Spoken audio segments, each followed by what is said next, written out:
ang aking reseping udon. Napakasarap nito, guys.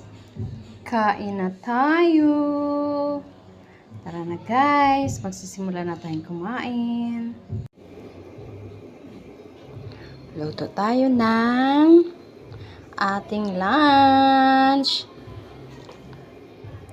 Ito ang aking isa sahog. Masarap yan. Inubos ko na pagluto para isang lutuan na lang. Yan. Nagpakulo ako ng tubig. Di ko na dinaan sa gisa kasi bawal ang mantika.